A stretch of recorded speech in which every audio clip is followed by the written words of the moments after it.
Се сеќавате на оној стар виц во кој се менуваат актерите зависно од тоа кој ти е прв на омразената листа. Си стојат двајца на пат и муабетат. Едниот одеднаш го прекинува и забележува. Чекај малку, иде еден човек. Вториот добро се загледува во силуетата која надоаѓа и по неколку мига му одговара. Не бе, цигане. Циганот би можел да биде и шиптар, црнец, педер, инвалид и се што ќе ти текне. Ама она што не ти текнува е дека во тој момент ти си дискриминатор.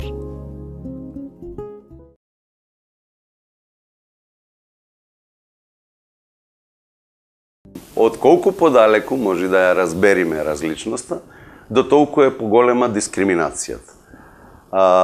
Јас то го викам баркод на препознавање и би покажал на еден пример. Ова е чипс и тука има баркод, ама ова е баркод на продажба. Многу слично баркод на препознавање функционира. Значи, ако на 100 метри може да направиме разлика во една силуета која ни надоаѓа дали е машко или женско, и ако на 50 метри може да препознаеме, значи уште една линија, дали е црн или бел, и на 10 на 15 метри да препознаеме дали е фемкаст или не, може на 200 метри да препознаеме таа силуета човечка, дали е во количка или не, тоест дали е со хендикеп или не. Значи, колку порано баркодот на препознавање профункционирува, толку таа индивидуа е поподложна на дискриминација. Познати се така наречените кругови на неправда, кои што опфаќаат неколку елементи.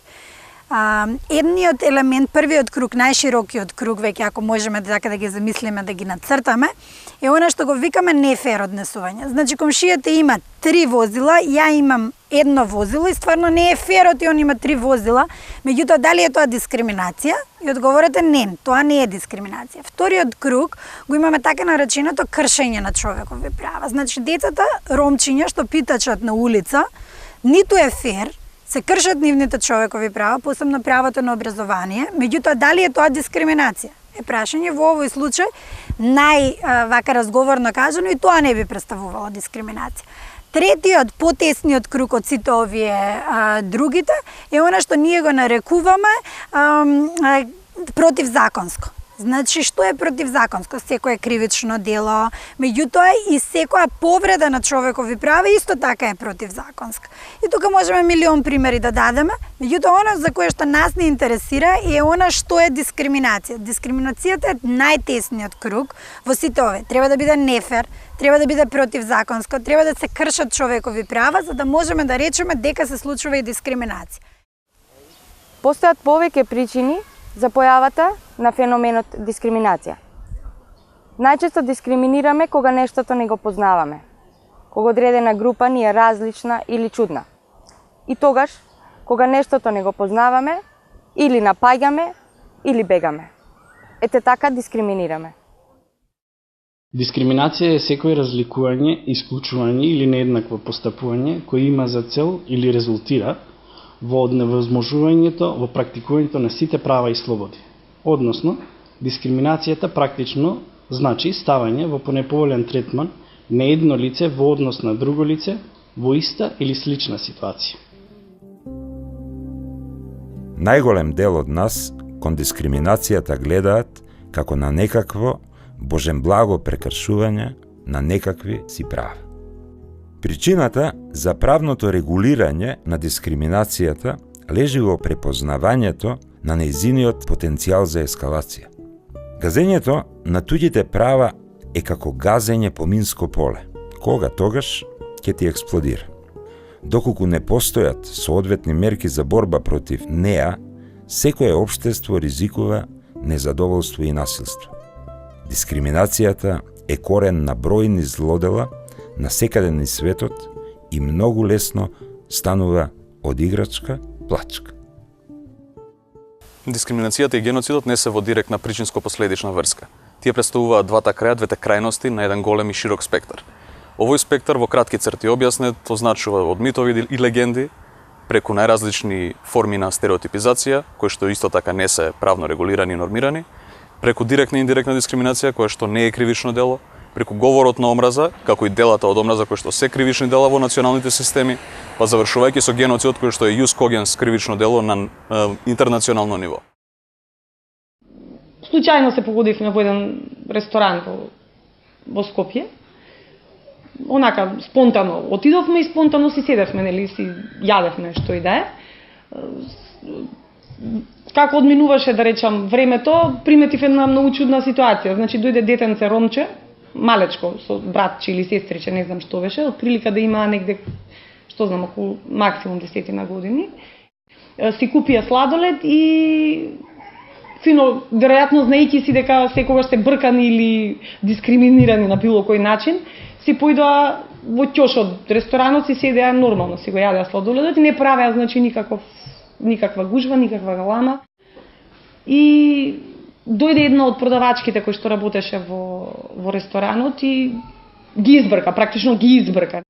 Се сеќавам на еден случај во мојата институција, поднесе представка лице со посебни потреби или како што нашиот устав го има со инвалидност, бараше заштита на неговото право затоа што конкурирал на еден оглас според кој требало да бидат поставени или лиценцирани нотари. Истиот не бил селектиран за да влезе во групата, за да се постави за нотар, поради тоа што сметаат дека не може затоа што се работи за лице со посебни потреби или со инвалидност.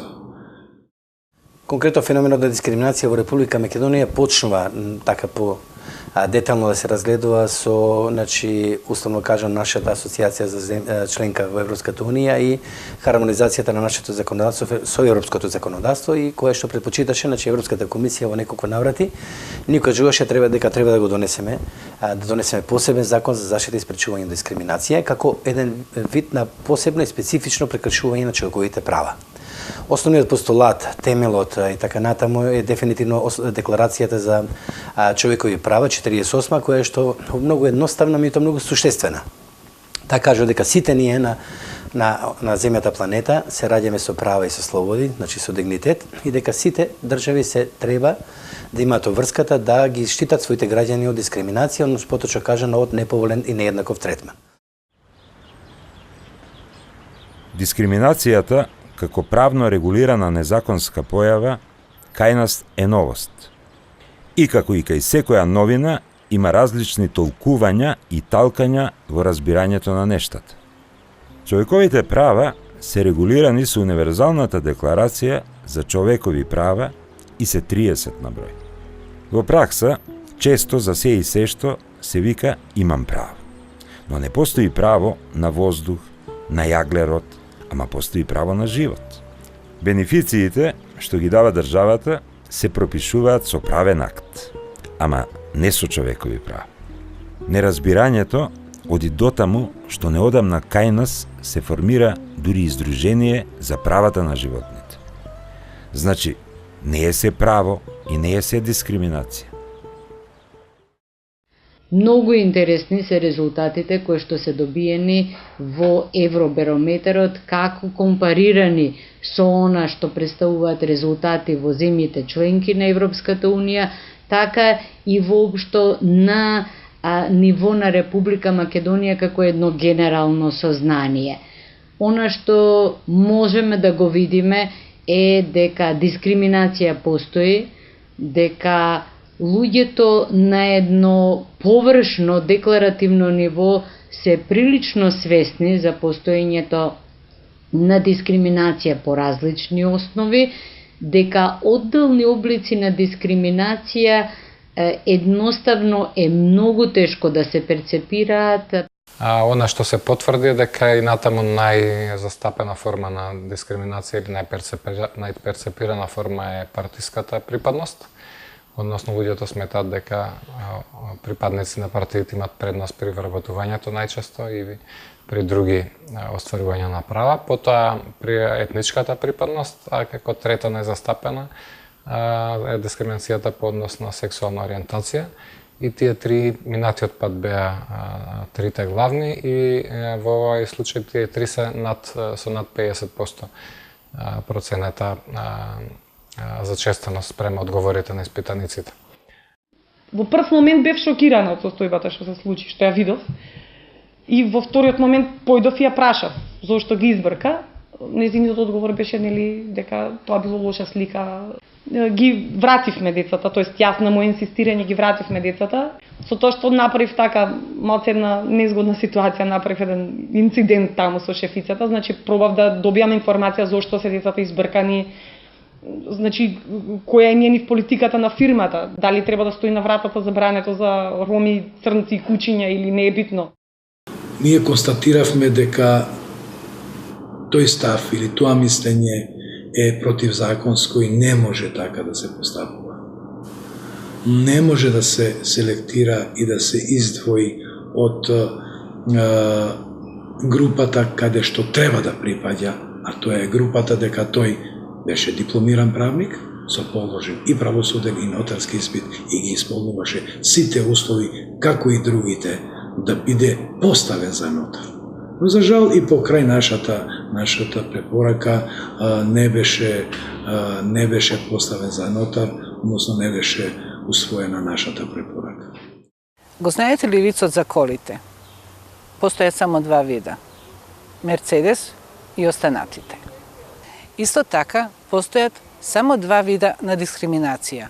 Кон хендикепираните и кон останатите. Мене најповеќе ме боли дискриминацијата кон хендикепираните. Секоја планина своја тежина. Во суштина, не се работи за проценка кој колку го боли дискриминацијата на собствена кожа. Боли повеќе кога боли подолго. Затоа проблемот во надминувањето на дискриминацијата е во наследството од претходната вековна дискриминација. Може веднаш да се воведат квоти за ромите на универзитетите, но тоа не значи дека на следниот уписен рок ќе се изедначат процентите на националностите кои студираат. Или можеш да воведеш додаток за мобилност на лицата со хендикеп, но тоа не значи дека утре ќе забележиш некој од нив на улица. Дискриминацијата ја имаме, но не ја чувствуваме, можеби заради тоа што сметаме дека тоа генерациите наназад го трпеле, нивните мајки, односно нашите мајки, нивните мајки и се наназад од каменото време. Не секогаш нееднаквиот третман е дискриминација. Природата на работното место, например рудар, пилот, балерина, бара одредена возраст или здравствена состојба, а понекогаш пак наследството на минатата дискриминација бара афирмативни мерки или така наречени, добро познати кај нас луѓето, е позитивна дискриминација. Пример, квотите кај ромите при упис на факултетот. Во однос на лицата со хендикеп и во однос на лицата од загрозените категории, секако тие се наш приоритет во насока на зголемена поддршка на овие категории на граѓани на Република Македонија, пред се преку активните мерки за вработување кои што се реализираат преку оперативниот план за активни мерки и политики за вработување, кои што секоја година го на предлог на Министерството за труд и социјална политика го носи владата на Република Македонија, преку кој план значителни средства се издвојуваат за годишна реализација, повеќе од 10 милиони евра за различните проекти. Дополнително се поддржуваат проектите во насока на зголемување на вработеност и намалување на невработеноста кај граѓаните, со акцент исто така и на зголемена поддршка на лицата со хендикеп или лицата од загрозени категории на граѓани. За да има дискриминација мора да имате основ во законот, како што ние имаме 19 основи, нели, и листата не е затворена. да имате неповолно постапување, односно неповолен третман, нееднаков третман и да имате компаративност, значи споредливост. Јас, за разлика од некој друг граѓанин во Република Македонија или група на граѓани, остварувам некакви права, а тие истите не можат тоа да го направат. Една од поинтересните карики појавата на феноменот дискриминација е интересот. Државите, користејќи својата надоместувачка моќ во одбрана на човековите права, често преземаат различни мерки и акции за да ги маргинализираат или го намалат притисокот на одредена група, користејќи го принципот раздели па владај. Има една култна песна, се вика Хотел Калифорнија, и таа ми е често пати метафора за хендикепот, што значи. Значи, во песната главниот јунак заглавува во некаква секта и се покајува, сака да излези од таму, но го пречекува чуварот и му вика: извини, ние сме овде програмирани да ве примаме, можеш да си дојдеш кога сакаш, ама не може никогаш да излезеш. Што сакам да кажам? Значи, хендикепот е таков Хотел Калифорнија, која си внатре нема надвор. Значи, ампутирана нога не зараснува и дораснува. Ако си наеднаш така, брзо ќе стасаш и на две, а потоа ќе седнеш и во колечка. Ама скоро, еден мој пријател, кој жестоко се бори за правата на ЛГБТ заедницата, ми се пожали дека кога морал да оди во продавница, некогаш носел наочари за да не го препознаеле.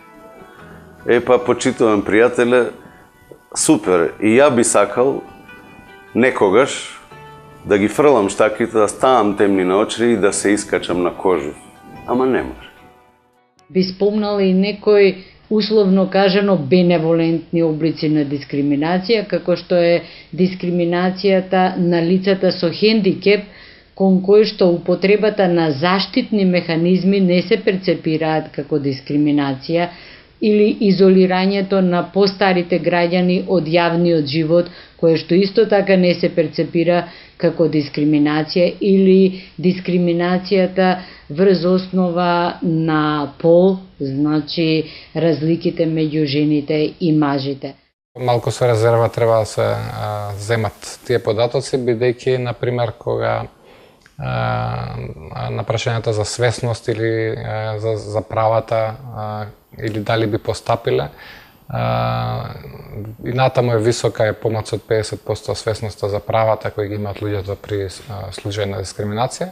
Меѓутоа, уште поголем број од минатиот пат изјавуваат дека би постапиле, односно би пријавиле случај на дискриминација, над 80%, меѓутоа реалноста кажува дека, значи, ако има 80% од граѓаните би пријавиле, а пред тоа изјавиле дека 22% биле жртви, а 30% сведоци на дискриминација, значи некои 200-300 илјади луѓе би требало да пријавуваат случај на дискриминација годишно, меѓутоа реалноста е дека имаме меѓу 50 и 60 случаи годишно во последните 3 години од кога е формирана комисијата. Значи, мислам дека секој треба во моментот кога ќе осети дека се прави некоја неправда на било кого, па дури и на наш непријател, да речам, треба да се побуниме, да реагираме. Времињата се менуваат, состојбите не. Во ствари, мене тука најмногу ме изнервира, изиритира тоа што во истиот момент кога го видов тоа, јас уствари осетив дека немаш каде да се обратиш за таков случај. Значи, немаш ти институција каде што би можела јас тоа да го пријавам, да се санкционира тоа на ваков или онаков начин. Исто така и натаму што е чудно, а исто како претходното истражување, дека најчесто луѓето би пријавиле во полиција, а не во институциите за заштита од дискриминација без огледарието, комисијата и народниот правобранител. Она што ми е драго, што во ова истражување, бидејќи минатиот пат кога се правеше не беше формирана комисијата, овој пат комисијата е втора на таа листа со 8%, значи граѓаните веќе знаат за постоењето на комисијата за заштита од дискриминација и дека после полицијата најпрво би се обратиле таму фактички каде што треба. Конечно почна ке нас многу посериозно да се размислува на оваа тема од кога буквално Европската комисија во контекст на хармонизација на нашето законодавство со европското инсистираше да се донесе посебен закон кој ќе го третира токму ова прашање со прашањето на дискриминацијата во Република Македонија, како и во сите делови во светот. Во тој контекст се донесе законот 2010 година, на база на него се донесе кој се формираше комисијата за заштита од дискриминација и веднаш истата од 1.1.2011 почна да работи, значи ние говориме пак за една институција која што е плюс, да кажеме, во полето на спречување и заштита од дискриминација, затоа што тука се судовите, тука е Уставниот суд, тука е Народниот правобранител, мито ние викаме преферираме да бидеме централен авторитет затоа што работиме на полето на дискриминација и поднос на приватниот и поднос на јавниот сектор. Секое разликување само по себе не е дискриминација. Тоа значи дека ако колега мој ме викне мене на пијачка кај него дома или колешка, а него викне другиот колега кој што е, да речеме, жена или кој што е со определена етничка припадност или кој што е лице со хендикеп, само тоа по себе не значи дека дискриминација. Меѓутоа, ако тој значи тоа лице е работодавец и не го прими некого на работа само заради тоа што е жена, само заради тоа што има определена етничка припадност или само заради тоа што е лице со хендикеп, тога станува збор за дискриминација. И у суштина, имајќи ги овие кругови на неправда во привид, треба да кажеме дека секој од нас е потенцијален дискриминатор, меѓутоа и потенцијална жртва од дискриминација. Прашање од типот дали би сакале сосед да ви биде припадник на ромската етничка заедница или со различна сексуална ориентација или со хендикеп и слично. И тука се забележува пораст на толеранцијата за разлика од минатиот пат, така да на најголем дел, односно сите, освен при лицата со различна сексуална ориентација, имаат мнозинска и победлива значително мнозинство од граѓаните, значи оценките се меѓу 75 и 82%, оцениле дека би се чувствувале пријатно доколку во соседство имаат припадници на некои од тие групи, освен, значи, велам од сексуална ориентација, каде што е доста висока нетолеранцијата, односно, граѓаните изјавуваат дека би имале проблем или им пречи да имаат сосед со различна сексуална ориентација. Во исто време, сите сме ние и жртви и следбеници на NIMBY ефектот. NIMBY е кратенка од на англиското not in my backyard, што значи не во мојот двор или не кај мене дома. Што сака да кажи овој ефект? Значи, сите генерално се согласуваат, некој си, например, лице со хендикеп, нека си се бори за правата на лица со хендикеп. Ама се јавува многу голем отпор кога истото тоа лице треба да му дојди во неговиот двор, тоест да му биде сосед или шеф на работа, а не да Боже пак зет или сна. Муабетов е дека ние сме жртви и следбеници на она познатата приказна за доктор Джекил и мистер Хайд. Дискриминирани и дискриминатори, ама сепак соочени самите со себе.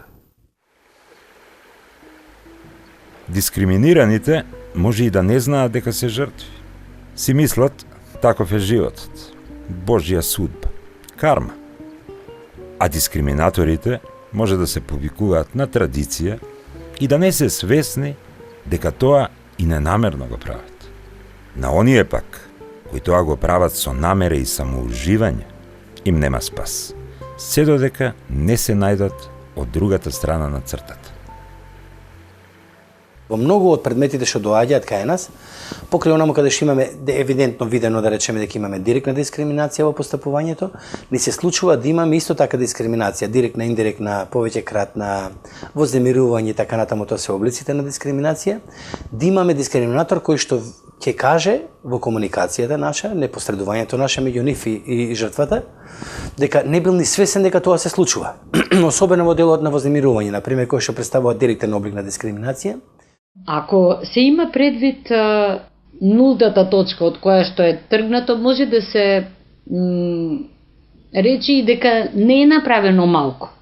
Почнало да се зборува за дискриминацијата, почнало да се зборува за основи на дискриминација, почнале да се подготвуваат одредени законски решенија. Мораме овие предрасуди да ги полека да ги тргнеме. Мораме таа комуникација да ја воспоставиме. Мора да преземеме мерки како општество, лицата со посебни потреби, да ги интегрираме, да ги присвојуваме, за да и тие се осеќават дел на општеството, затоа што и те како можат да помагат на општеството.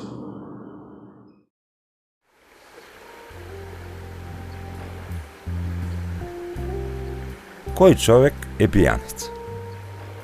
Не е тоа секој човек кој има проблем со алкохолот. Пијаница е човек кој пие, а не ти се бендисува. Доколку тој ист човек ти се допаѓа, тогаш нема да биде пијаница. Туку ќе стане људина, боемчина, цар, мераклија, па дури и маестро. И ќе биде се што ќе ти текне. Ама треба да ти текне дека ти си дискриминатор.